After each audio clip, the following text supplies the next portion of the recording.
Pertama-tama perkenalkan, saya dikenal sebagai Kamaya, atau dulu tahun 2005 saya pernah mengikuti ajang pencarian bakat namanya Indonesian Idol. Tadi kalau Bapak bilang saya pemenangnya, saya nggak sampai menang juara satu. Saya masuk sebagai finalis di 6 besar, dan itu udah puji Tuhan, Pak. Gitu. Saya ya, puji Tuhan. Ya, saya latar belakang saya dilahirkan dari keluarga Muslim. Papa saya orang Jawa, mama saya orang Banten. Ya, Muslim yang cukup moderat, dan waktu kecil saya sendiri gitu. Saya dari TK terus SD, saya disekolahin di sekolah Muslim. Dan waktu SD cuma saya sendiri yang disekolahin di sekolah Muslim sama keluarga saya, karena kalau menurut papa saya, karena saya anak tertua di keluarga saya, jadi supaya saya bisa membimbing adik-adik saya. Itu niatan papa saya seperti itu. Dan sebenarnya sekarang nih sudah hampir 9 tahun saya menerima Tuhan Yesus sebagai Tuhan dan Juru Selamat saya. Sudah cukup lama. Karena tahun 2013 saya memberikan diri saya dibaptis, tapi baru sekarang ini saya memberanikan diri untuk mau untuk diundang kesaksian seperti ini untuk jangkauan yang lebih luas. Ya, karena memang mungkin ini waktunya ya, Pak ya. Mungkin ini waktunya. Ya, amin. Amin ya. Ya, dulu sering ditawarin, tapi saya rasa saya belum siap gitu. Tapi sekarang waktunya. Nah, ya, jadi keluarga saya adalah keluarga Muslim. Papa saya Muslim, mama saya Muslim, dan ya kami dididik cukup lah gitu. Kami waktu kecil juga didatengin guru ngaji. Ya, pendidikan cukup lah, diajarin sholat ya. Tapi bukan, mereka itu Muslim yang cukup moderat. Mereka juga berteman dengan berbagai macam latar belakang suku dan agama. Mereka tidak membeda-bedakan. Nah, singkat cerita, papa saya itu meninggal di umur saya yang ke-11 tahun. Meninggal cukup cepat, saya masih cukup kecil pada saat itu. Dia adalah pramugara, dan dia meninggal di Jeddah Arab Saudi, karena dia waktu itu terbang haji, mengantarkan jemaat haji. Nah, beliau sempat koma di sana selama 17 hari dan meninggal di sana. Jadi kami sekeluarga, saya bersama mama dan adik-adik saya, kami semua diberangkatkan semuanya ke sana. Dan sebenarnya untuk menjemput jenazahnya untuk dibawa kembali ke Indonesia, tapi sekaligus di sana kita juga difasilitasi untuk bisa umroh, karena kalau umroh itu kan nggak membutuhkan nggak membutuhkan hari yang lebih banyak gitu loh. Kalau ibadah haji yang membutuhkan hari yang lebih banyak, lebih panjang waktunya. Jadi kami sekeluarga kami ibadah umroh pada saat itu. Itu juga pengalaman buat saya dan keluarga saya gitu. Kemudian setelah papa saya meninggal, ya saya dibesarkan oleh seorang single parents, yaitu mama saya. Dan umur 16 tahun, saya itu dari kecil suka nyanyi. Jadi umur 16 tahun saya didaftarin untuk lomba nyanyi, dan puji Tuhan pada saat itu menang. Dan mulai dari situ saya mulai bernyanyi. Banyak yang mengundang untuk bernyanyi sambil sekolah, sambil membantu keuangan mama saya juga, karena pada saat itu nyanyi sudah dibayar ya. Ya, kemudian tahun 2005 saya mengikuti ajang Indonesian Idol, itu season kedua, dan ya puji Tuhan saya masuk sampai finalis 6 besar, dan itu adalah pengalaman yang cukup berharga, dan batu loncatan yang cukup baik, dan pengalaman yang cukup baik bagi saya, yang cukup berharga untuk jadi batu loncatan untuk karir saya. Dan pada saat itu yang terpenting buat saya tuh karir, membangun karir gitu loh. Jadi buat saya pada saat itu yang terpenting adalah karir dalam hidup saya. Saya ngejar karir terus Pak, setiap hari gitu kan. Kerja. Nah, singkat cerita, pada umur ke-28 tahun itu, ya saya menerima Tuhan Yesus sebagai Tuhan dan Juru Selamat saya. Pada saat itu kondisi karir saya tuh bisa dibilang lagi cukup menanjak, cukup baik. Waktu itu saya lagi menerima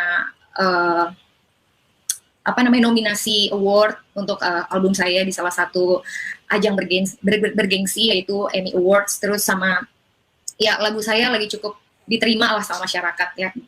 Chartnya waktu itu masih zaman radio ya, belum sosial media Instagram kayak sekarang gitu. Dulu masih chartnya itu menduduki tangga-tangga teratas lah. Jadi pada saat saya meninggalkan agama saya yang dulu, pada saat saya mengikut Tuhan Yesus, bukannya di kondisi saya yang lagi terpuruk atau lagi apa, enggak, justru saya sedang menikmati hasil jerih lelah saya, dan saya sedang menikmati karir saya. Tapi pada saat saya mengalami Yesus, itu semua mengubahkan, entah kenapa semuanya jadi nggak terlihat lebih penting daripada Yesus. Entah kenapa saya nggak ragu untuk, bahkan sekalipun saya harus kehilangan semua yang saya bangun bertahun-tahun itu, saya nggak ngerasa itu sebagai sesuatu yang rugi buat saya gitu loh. Sudah cukup kasih karunia Tuhan udah lebih besar buat saya, karena pada saat saya mengalami Tuhan Yesus, saya menemukan harta yang paling berharga yang sesungguhnya. Tapi itu juga prosesnya luar biasa, Pak. Prosesnya panjang. Jadi saya berpacaran dengan, pada saat itu ya dulu cuman ya namanya anak muda ya, berpacaran, kita nggak mikir panjang, pacaran sama seorang anak gembala. Ternyata saya juga nggak tahu awalnya, pacaran dengan seorang gembala sidang, anak gembala sidang. Dan ini adalah suatu hal yang geger pasti buat keluarganya dia, karena bukan hal yang mudah menerima bagi seorang gembala untuk menerima anaknya berpacaran dengan terang dan gelap, nggak bisa bersatu ya, berpacaran dengan seseorang yang berbeda keyakinan dengan anak. Itu bukan hal yang mudah gitu, karena orang tua mereka adalah gembala sidang. Itu pasti tekanan yang berat, mereka pasti akan diomongin sama jemaat, sama orang-orang di mana tempat mereka sering berkhotbah gitu. Dan ya, tapi justru disitulah saya mendapatkan itu adalah awal mula perjalanan saya mengenal Tuhan Yesus. Ya, jadi pasti awalnya saya ditolak sama keluarganya, saya ditolak. Tapi ya entah kenapa nih cowok yang sekarang udah jadi suami saya, Pak, puji Tuhan, nih cowok berani memperjuangkan saya. Terus dia bercerita sama mamahnya. Awalnya mamahnya juga menolak, tapi justru mamahnya menjadi salah satu orang yang paling berjasa di dalam saya mengenal Tuhan Yesus. Wow, itu luar biasa. Seharusnya dia menolak saya, seharusnya mungkin dia mengusir saya, tapi apa yang terjadi, dia justru memperkarakan itu sama Tuhan Yesus. Dia berdoa, dan kalau suaminya malah nyuruh ya jangan terima saya, tapi dia berdoa sama Tuhan, justru Tuhan bukakan hatinya. Malah dia bilang sama saya, ya saya berdoa, saya bergumul sama Tuhan, dan ya Tuhan kasih hikmat. Kalau saya nggak buka pintu untuk kamu, bagaimana saya bisa memperkenalkan Kristus sama kamu? Wow. Padahal sebagai seorang ibu gembala tentu saja itu bukan hal yang gampang, bukan hal yang mudah untuk menerima saya yang berbeda kepercayaan dengan dia, untuk masuk, dan dia memeluk saya, untuk dia merangkul saya. Dan ya mulai dari situ dia bilang dia sayang sama saya. Dia juga bilang sama saya, kalau kamu menyayangi perempuan ini, kamu harus memberitakan Yesus sama dia. Dan ya saya percaya mereka mendoakan saya begitu rupa. bertahun-tahun. Saya juga sempat beberapa kali berdiskusi dengan dia, berdialog dengan dia, dan ya dia sering menyaksikan betapa hebatnya Tuhan di dalam kehidupan dia. Dia dulu terkena cancer udah berkali-kali, tapi ya dia menceritakan bagaimana Tuhan menolong hidup dia. Dan saya amazed, kok nih orang kuat banget gitu. Bahkan dia masih bisa berkhotbah di mana-mana. Dan menurut saya hidup dia tuh menjadi kesaksian yang luar biasa buat saya. Bagaimana saya juga melihat, walaupun pada saat itu saya belum sadar ya, tapi saya melihat di situ kebesaran Tuhan bagi hidup dia tanpa saya sadari. Dan ya beberapa kali juga saya pernah diajak untuk menemani beliau pelayanan. Terus ya beberapa kali saya mendengarkan juga khotbah-khotbah dari beberapa mantan ex-muslim. Ya sampai saya sering diajak-ajak menemani dia, terus mendengarkan beberapa mantan ex-muslim dari berbagai latar belakang, mulai dari yang artis sampai mantan ustadz, bahkan yang guru besar. Dan pada saat itu awalnya saya menolak gitu, nggak cocok gitu sama saya, dan sangat mengganggu saya gitu, apa yang dijabarkan, fakta-fakta apa yang dijabarkan. Karena pada saat itu saya masih saya masih berpegang dengan kepercayaan saya gitu. Dan prinsip yang diajarkan kepercayaan saya pada saat itu adalah kepercayaan itu kan masing-masing ya. Maksudnya itu masing-masing, gak usah saling usik. Kalau orang Islam bilang agamamu, agamaku gitu kan ya. Dan setelah itu, setelah bertahun-tahun, akhirnya saya memutuskan, karena bagi saya pada saat itu yang penting juga buat saya adalah karir saya, dan itu yang saya nomor satukan. Terus saya bekerja keras untuk karir saya, jadi saya memutuskan untuk nggak meneruskan hubungan itu, karena buat saya nggak make sense, nggak mungkin, nggak benar gitu loh. Oke, nggak mungkin nih saya sama dia gitu. Terus di satu momen akhirnya, ya inilah yang membuat saya juga orang kedua yang menurut saya sangat berperan besar adalah ya mantan pacar saya yang sekarang jadi suami saya. Dia juga punya peran besar. Dia bilang pada saat itu, pada saat saya bilang hubungan ini tidak mungkin diterusin, dia bergumul sama Tuhan, dia berdoa sama Tuhan. Akhirnya dia datang sama saya, dia bilang, tolong kasih aku kesempatan satu kali lagi. Aku akan ajak kamu ke Israel, aku akan bergumul sama Tuhan di sana, aku akan lihat tanda Tuhan. Kalau Tuhan bilang enggak, aku akan enggak. Tapi kalau Tuhan akan kasih tanda sama aku yang berperkara sama Tuhan. Kamu jalan-jalan aja. Aku yang berdoa, aku di sana yang bergumul. Terus aku ya sudah pasti saya menolak dengan mentah-mentah, karena ya ngapain saya ikut ke sana, ya lu aja gitu. Kalau bahasa saya dulu ya kamu aja yang berangkat gitu, kenapa saya harus ikut. Tapi ini orang nih gigih banget, saya akui dia sangat gigih, dan dia bilang nggak bisa, kamu harus ikut, please gitu ya, satu kali kesempatan. Berbulan-bulan dia ngajakin saya, kurang lebih 3 bulan. Awalnya saya tolak mentah-mentah, akhirnya sampai saya capek sendiri untuk nolak dia, dan ya saya bilang gini akhir sama dia, ya udah kalau emang Tuhan izinin saya ke sana, saya pasti akan nginjakin kaki ke sana. Dan pada saat itu saya ngomong itu dengan sangat asal-asalan banget, karena saya nggak memikirkan itu serius gitu. Saya juga nggak mikir akan berangkat ke sana. Singkat cerita, sebenarnya dia mau ngajak saya ke sana itu nggak pada saat dia ngajak saya, dia tuh juga nggak ada uangnya untuk ngajak saya ke sana. Dia cuma ada buat dia, dan dia nggak ada maksudnya untuk memberangkatkan saya. Pada saat itu dia nggak ada uang, dan saya nggak mau bayar sendiri dong orang dia yang ngajakin gitu loh Pak. Terus akhirnya singkat cerita, ini anak berusaha banget. Akhirnya dia punya ide, dia bikin, kalau zaman sekarang bahasanya tuh thrifting, jadi menjual barang-barang second kita, kayak baju, sepatu. Dan saya amazed, selama kurang lebih 1 bulan lebih dia mendapatkan dana, mendapatkan keuntungan cukup bahkan lebih untuk memberangkatkan saya ke Israel. Dan itu saya amazed gitu loh, padahal menurut saya itu nggak mungkin gitu. Itu mungkin small things ya Pak, tapi saya melihat actionnya dia tuh wow, luar biasa gitu. Dari yang tadi saya tolak mentah-mentah, tapi saya pelan-pelan saya amazed, loh kok dapat duitnya gitu kan, loh kok gini gitu kan. Terus banyak hal-hal kecil yang sebenarnya saya lupa ya detailnya kayak gimana, tapi yang membuat saya amazed. Saya percaya itu Tuhan. Dan sampai singkat cerita, pada saat itu ternyata paspor saya itu ternyata kan kalau untuk berpergian ke luar negeri untuk mengurus visa itu minimal di atas 6 bulan ya, di bawah 6 bulan tuh udah nggak bisa ngurus visa dan ke luar negeri gitu. Terus ternyata paspor saya sudah di bawah 6 bulan, dan itu baru ketahuan tuh setelah mengurus visa, karena kan saya peserta terakhir yang didaftarkan ya Pak. Jadi kurang lebih 2-3 minggu lah itu mau ngurus visa, dan ternyata wah ini udah nggak bisa nih, sulit nih, nyusahin, sampai akhirnya saya harus perpanjang paspor. Itu itu lucu banget, berkas-berkasnya ketinggalan di rumah saya di Serang, terus kita bulak-balik lagi sampai akhirnya bisa ngurus paspor. Terus amaze-nya lagi, harusnya udah nggak mungkin bisa dapat visa kalau menurut orang travelnya juga kayak gitu. Ini kita 50-50 ya, dia bilang kayak gitu. Tapi yang bikin saya amaze lagi, ternyata dapat visanya, dan saya baru megang paspor itu pas di bandara. Tadinya saya kayak ya udah bawa aja, berangkat enggak. Saya juga teringat sama kata-kata saya, kalau emang berangkat ya pasti berangkat gitu, pasti saya nginjekin kaki di sana. Ternyata berangkat, dan ya selama di perjalanan saya nggak mikir apa-apa gitu. Saya cuman ya udah, kan dia yang sedang bergumul, saya tidak gitu. Kalau saya sudah bulat dengan keputusan saya, nggak mungkin. Sampai di sana itu berangkat juga dengan keluarganya, dengan jemaat-jemaatnya dia, dan dengan orang-orang pastori.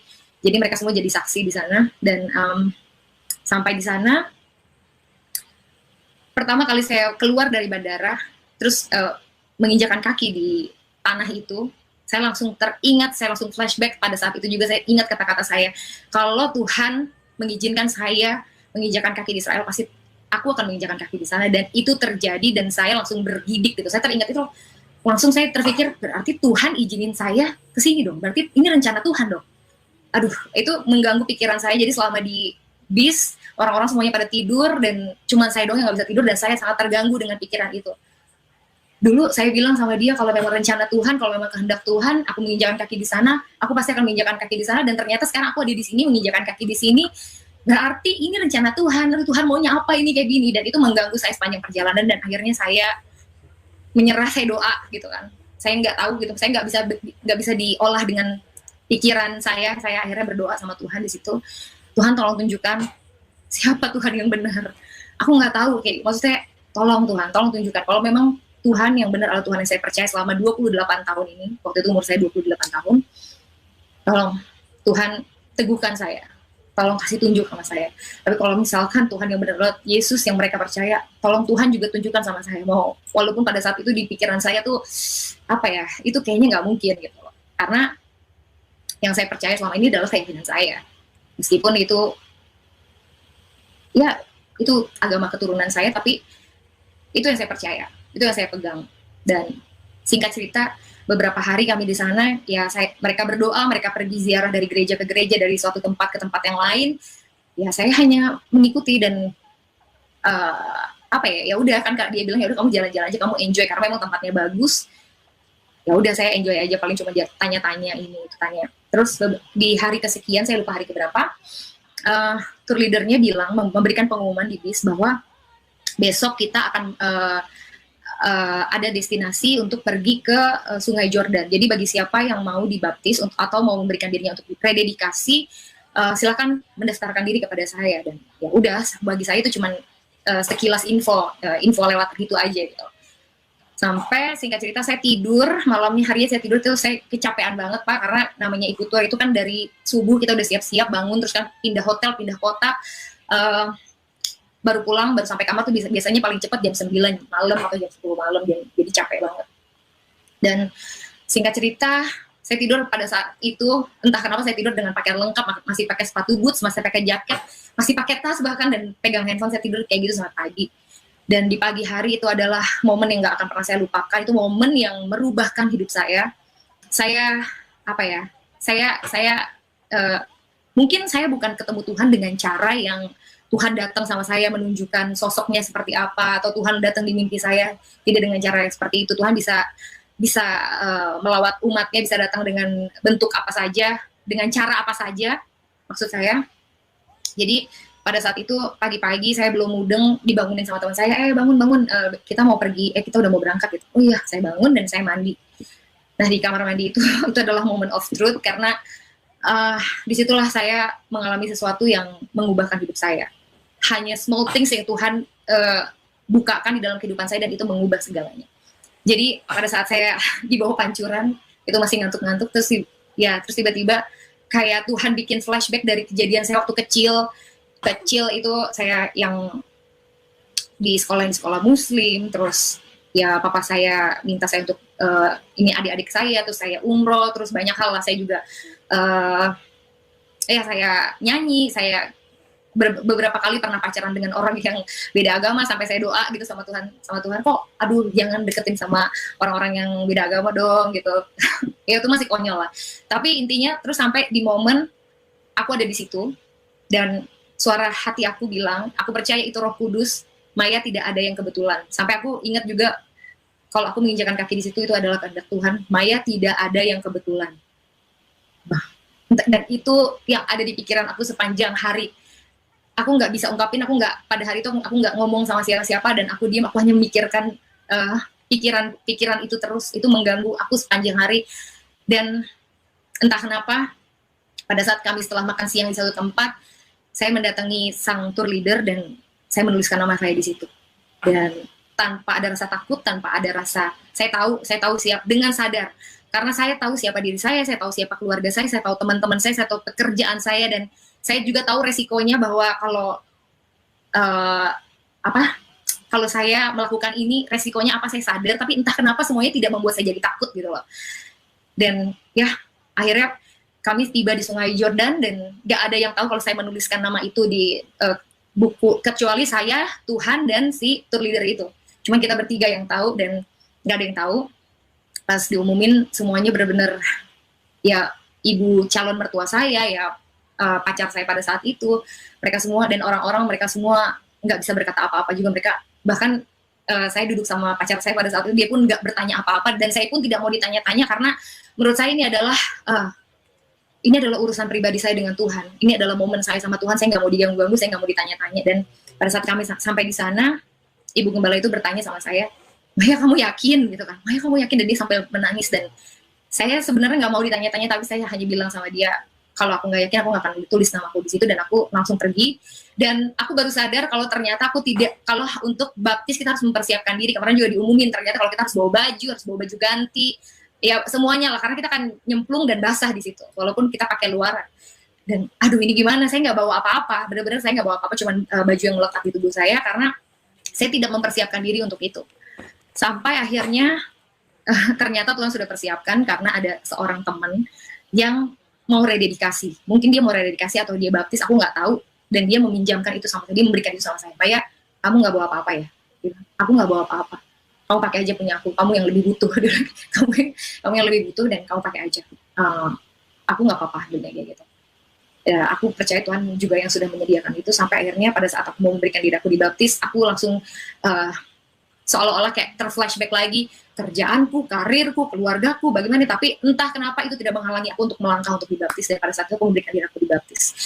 Dan itu baru awal, itu baru startnya aja, karena setelah itu ya justru ceritanya setelah itu gitu, bagaimana aku mempersiapkan diri aku, setelah aku pulang aku mempersiapkan diri aku sangat rindu, aku sangat haus untuk mengenal Tuhan, dan apa ya, sampai aku tuh pada saat itu ya aku mempelajari dari dua belah sisi di kepercayaan aku yang lama dan tentang Yesus, ya, dari Alkitab dan dari kepercayaan aku yang lama. Aku pelajarin sejarahnya sampai aku menemukan satu artikel yang wow, membuka mata aku gitu, yang eye opening banget. Itu membuka mata aku bahwa dia adalah seorang guru besar, profesor, seorang pendiri, seorang leader yang luar biasa dari negara Timur Tengah sana, tapi dia juga mengalami Tuhan Yesus, dan ya awalnya dia menolak, sampai akhirnya dia membeberkan fakta-faktanya di antara kedua keyakinan ini, bahkan di antara sosok nabi mereka dan Yesus, membeberkan fakta-fakta sejarahnya semuanya, sampai aku pelajarin, terus aku belajarin lagi dari tempat yang lain. Wow, itu harta yang paling berharga buat aku, karena semakin menguatkan keyakinan aku, dan semakin aku belajar, semakin aku ternyata selama ini aku tuh nggak tahu apa-apa, aku nggak ngerti apa-apa. Wow, thanks God, ini adalah anugerah yang nggak bisa ditukar sama apapun. Ini adalah anugerah yang terbesar. Aku juga nggak akan menukar apapun. Aku tahu resikonya, aku sangat tahu.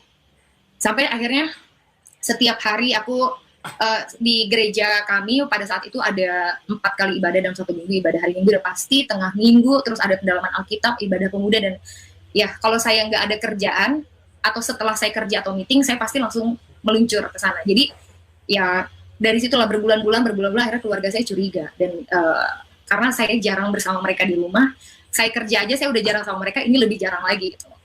Karena ya itu balik lagi, saya haus, saya mau belajar, saya saya pengen diisi gitu, saya ingin memperlengkapi diri saya gitu.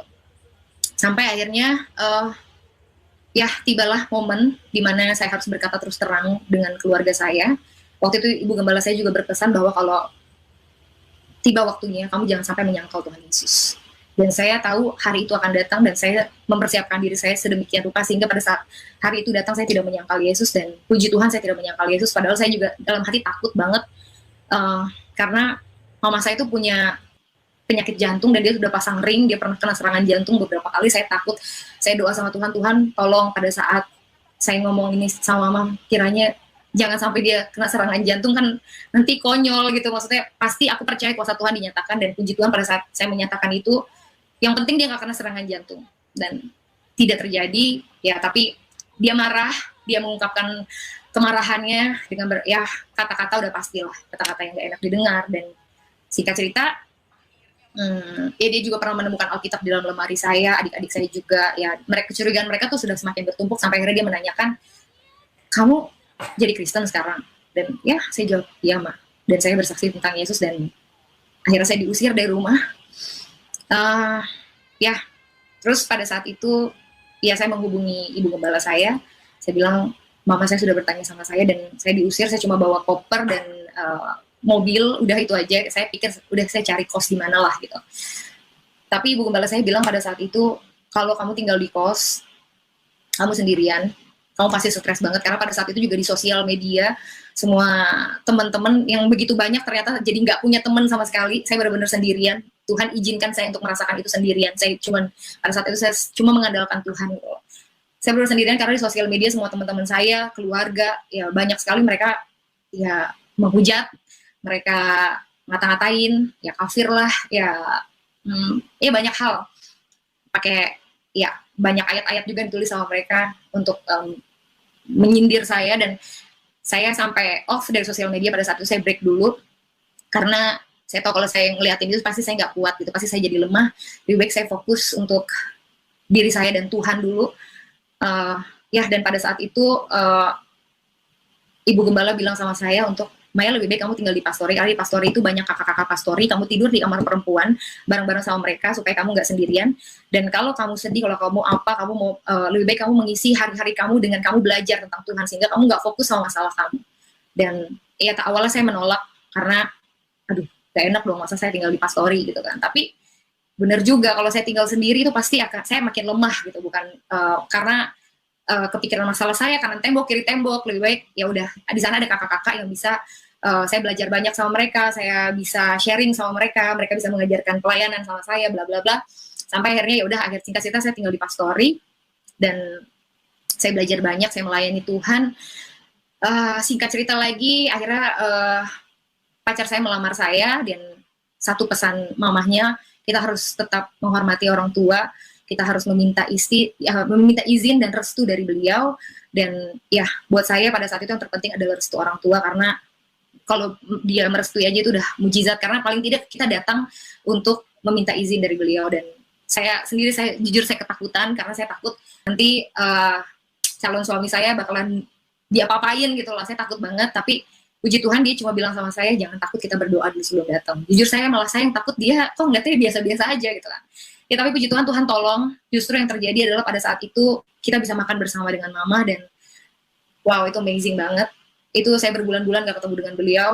Kita mau datang, saya mau ketemu sama dia itu susahnya minta ampun, dihalang-halangi, gak bisa WhatsApp, gak dibales, sampai akhirnya kita bisa makan bareng sama dia. Terus dia meminta izin untuk menikahi saya, dan kita itu Tuhan, saya percaya itu Tuhan, dia memberikan restunya sama kami berdua. Dan dia cuma bilang mungkin saya tidak bisa datang ke pernikahan kalian karena saya juga mengerti pasti tekanan yang dia alami dari kanan kiri, dari keluarga, dari teman-temannya, itu juga nggak gampang buat dia ya. Tapi dengan mengantongi restu itu udah mujizat, itu udah puji Tuhan.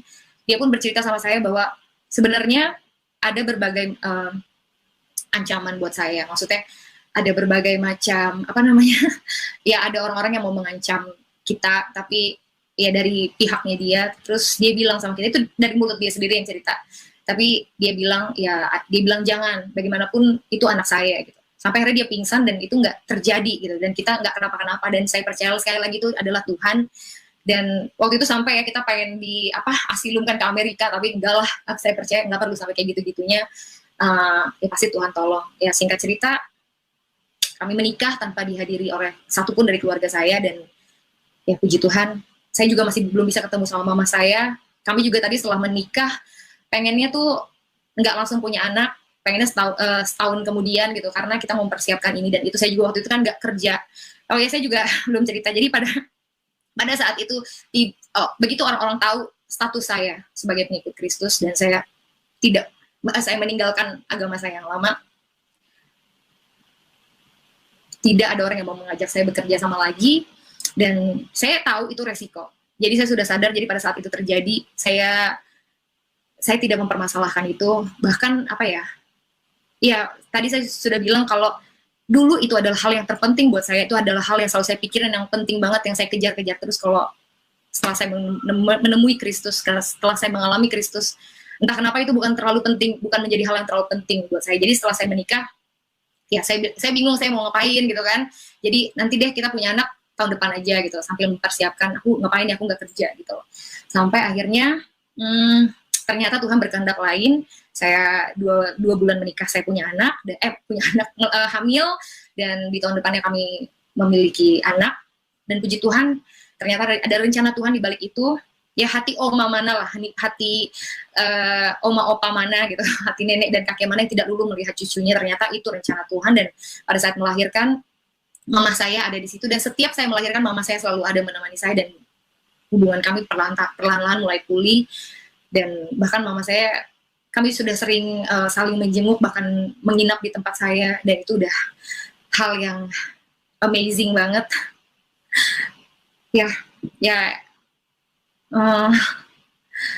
Jadi pastinya proses mengikuti Tuhan Yesus dengan berbagai macam ancaman, ya itu yang namanya memikul salib. Dan setelah saya belajar lebih banyak, setelah saya menggali lebih banyak, balik lagi ya, bukan dari satu pihak aja, saya harus adil dari dua pihak, karena saya nggak mau kalau istilah orang tuh beli kucing dalam karung lagi. Saya nggak mau cuman agama karena keturunan, saya mau mengalami Tuhan sendiri. Setelah saya mengalami Tuhan, saya pelajari ternyata semuanya make sense, dan iman saya nggak ada alasan untuk iman saya goyah.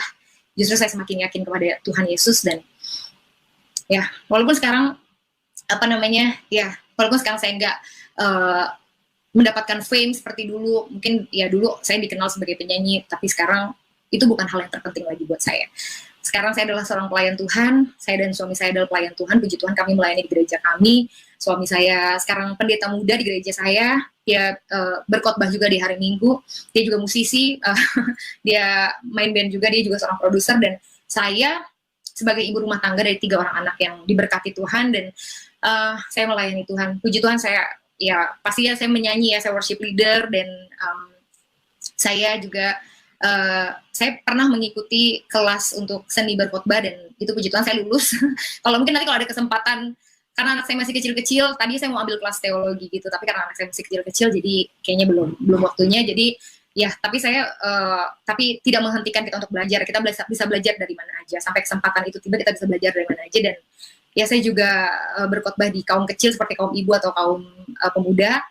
Ya puji Tuhan kami berdua sama-sama melayani Tuhan, dan kami juga masih tetap berkarya. Kami punya band namanya Kamaya and Mr. Postman. Di band itu kita menyampaikan kasih yang universal, dan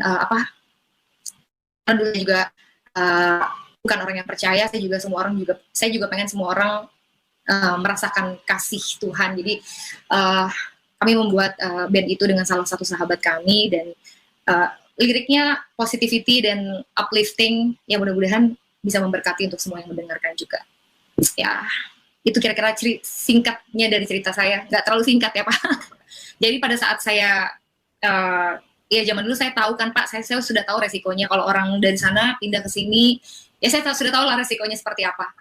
Yeah. Dan itu dengan sadar, dan saya tahu, apalagi setelah saya belajar ya tentang memikul salib, ya kan, menyangkal diri, membayar harga, ya kan, apalagi saya pada saat itu saya mendengarkan khotbah itu pertama kali, bahwa ya tentang Paulus, bagaimana dia menganggap segalanya itu, semuanya itu sampah, dia meninggalkan semuanya di belakang dia dan fokus berlari sampai tujuan. Dia cuma memandang ke depan, memandang Yesus, dan ya saya belajar banget. Amin. Ya, amin. Makanya ya sebagai pengikut Kristus, ya kenalilah siapa Tuhanmu. Jangan cuma sekedar ikut-ikut Kristus. Kita udah dapat anugerah, ya pasti anugerah Tuhan tuh buat semua orang ya Pak. Saya percaya buat semua orang. Amin. Dia datang untuk kita semua untuk menyelamatkan. Tapi balik lagi, kita harus meresponi, dan bukan cukup sekedar kita terima aja anugerah itu, tapi kita harus terus mengenali siapa Tuhan kita.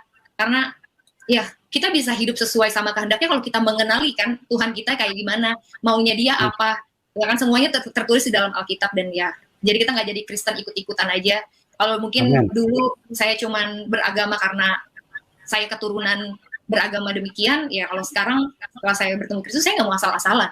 Saya harus ya, apalagi saya sudah membayar harga segitu banyak, masa saya mau ikut Yesus asal-asalan? Enggak dong. Ya, penting di dalam hidup kita itu kepercayaan kita. Pastikan kita benar-benar sungguh-sungguh dan pelajari gitu loh. Segala sesuatunya ya kamu bisa pelajari dari latar belakangnya, sejarahnya, apapun itu gitu loh. Kamu jangan cuma jadi pengikut agama yang asal-asalan, apapun ya. Sehingga ya saya percayalah Tuhan pasti akan memberikan hikmat kepada setiap orang yang mau cari Tuhan dengan sungguh-sungguh. Ya, karena saya sendiri pun, ya siapa saya juga orang yang tidak percaya Tuhan. Kalau saya bisa ada di sini sekarang dan bersaksi tentang Tuhan, itu kan karena kuasa Tuhan, karena kasih karunia Tuhan, nggak apa saya gitu loh. Dan ya pengajaran Tuhan itu seperti yang tadi Bapak bilang, itu nggak make sense gitu loh, untuk kita bisa menyangkal diri, memikul salib. Kalau orang tampal pipi kanan, kasih pipi kiri, harus mengasihi musuh, dan ya itulah, kita harus menunjukkan lebih banyak lagi kasih kepada semua orang, kasih Tuhan. Karena ya itulah mengapa kita ada di dunia ini, supaya kita bisa memuliakan Tuhan dan menyebarkan Injil kepada segala makhluk, kepada semua orang, kepada semua manusia gitu loh. Semua orang berhak untuk tahu siapa Tuhan yang sebenarnya. Ya itu aja. Jadi untuk semua orang Kristen pun, ayo kita pakai waktu dan kesempatan yang ada sekarang untuk memenuhi semua panggilan kita. Karena setiap kita bukan cuma pendeta doang kan ya Pak ya, yang harus menginjil dan bersaksi. Betul, amin. Ya, tapi amanat agung itu semua orang percaya gitu loh. Dan kita untuk kita semua yang percaya, kita pakai kesempatan yang ada sekarang untuk melakukan bagian kita. Karena tugas kita di sini untuk balik lagi, hanya untuk kemuliaan Tuhan aja. Dan ya saya juga berdoa untuk siapapun orang di luar sana yang sedang mencari Tuhan, mencari kebenaran, biar kiranya Tuhan jamah. Saya juga berdoa untuk keluarga saya, untuk mama saya, untuk adik-adik saya. Bukan cuman doa mereka sehat, mereka dicukupi, tapi terlebih menemukan Kristus dalam kehidupan mereka, karena cuman Kristus yang bisa menyelamatkan. Juga untuk orang-orang di luar sana. Amin. Itu aja Pak. Terima kasih banyak Pak.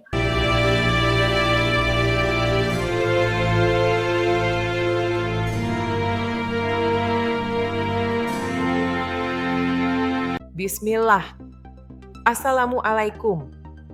Kesaksian Kamaya tidak berdiri sebagai bukti kebenaran teologis, melainkan sebagai narasi pengalaman subjektif yang dibungkus emosional. Hampir seluruh alurnya dibangun dari perasaan, pengalaman batin, relasi personal, dan tekanan psikologis, bukan dari argumen rasional, historis, atau tekstual yang teruji. Pengalaman spiritual seseorang, sekuat apapun rasanya, tidak otomatis menjadikan keyakinannya benar secara objektif.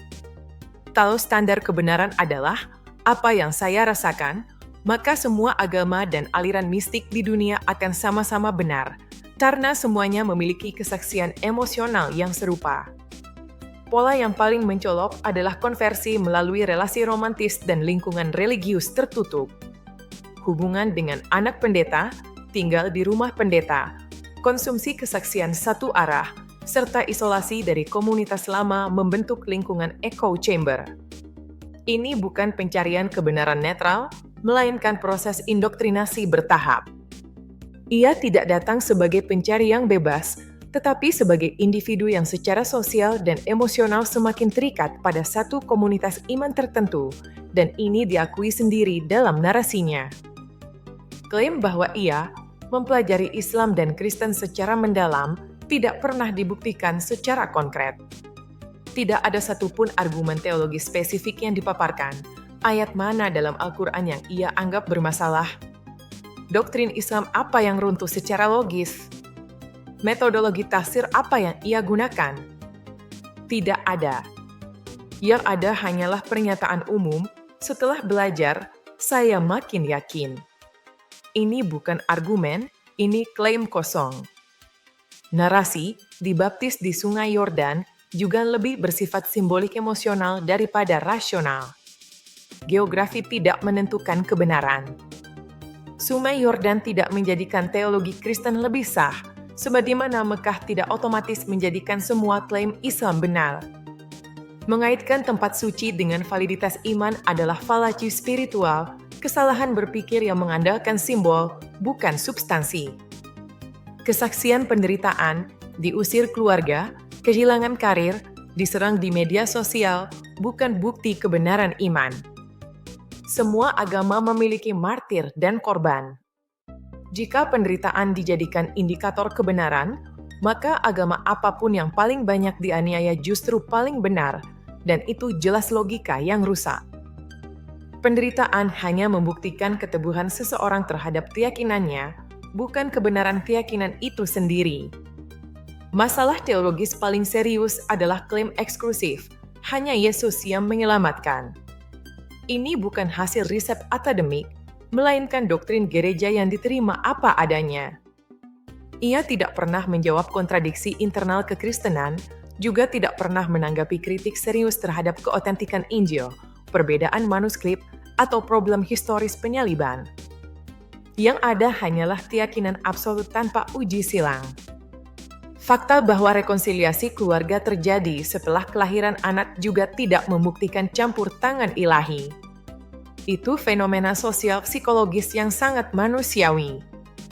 Mengaitkan setiap peristiwa baik sebagai konfirmasi iman adalah confirmation bias, hanya melihat bukti yang mendukung keyakinan sambil mengabaikan penjelasan lain yang masuk akal.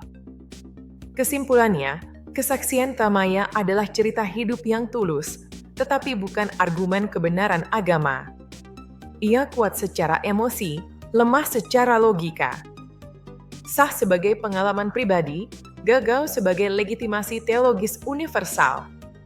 Mengangkatnya sebagai bukti Yesus satu-satunya jalan adalah manipulasi narasi, bukan hasil pencarian kebenaran yang adil dan kritis. Kalau iman memang benar, ia tidak takut diuji. Dan di titik itu, kesaksian ini belum lulus ujian rasional.